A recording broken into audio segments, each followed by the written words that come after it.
உலகின் மூன்றாவது பெரிய பொருளாதார நாடாக இந்தியா முன்னேறும் என ஜனாதிபதி திரௌபதி முர்மு தெரிவித்துள்ளார். குடியரசு தினத்தை ஒட்டி நாட்டு மக்களுக்கு ஜனாதிபதி திரௌபதி முர்மு உரையாற்றினார். அப்போது இந்திய பெண்கள் விவசாயம் மற்றும் விண்வெளி முதல் விளையாட்டு மற்றும் ஆயுதப்படைகள் வரை தேசத்தை கட்டி எழுப்புவதில் முக்கிய பங்கை வகிக்கின்றனர். உலகம் முழுவதும் நிச்சயமற்ற சூழல் நிலவுகிறது. உலகின் மூன்றாவது பெரிய பொருளாதார நாடாக இந்தியா முன்னேறும். வறுமையில் இருந்து கோடிக்கணக்கானோரை மத்திய அரசு மீட்டுள்ளது.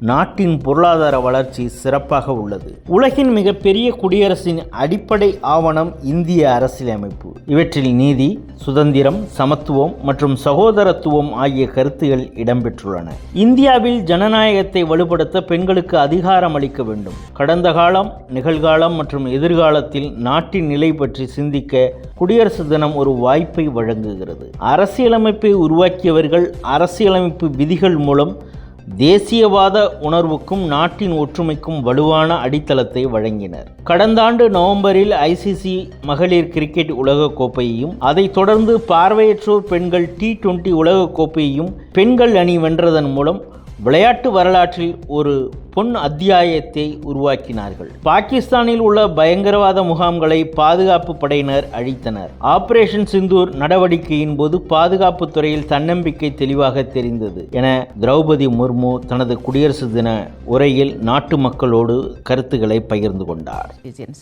Last year, our country launched precision strikes against terror infrastructure through Operation Sindoor. Terror centers were destroyed and many terrorists met their end. Our self-reliance in the field of defense powered the historic success of Operation Sindoor.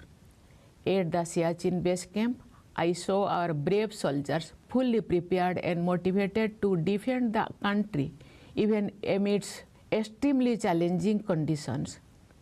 I also had the opportunity to fly in the Sukhoi and Rafale fighter planes of the Indian Air Force.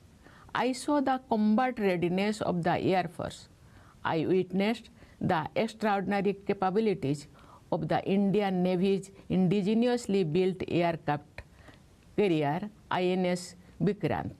I also studied in the submarine INS Bagsir.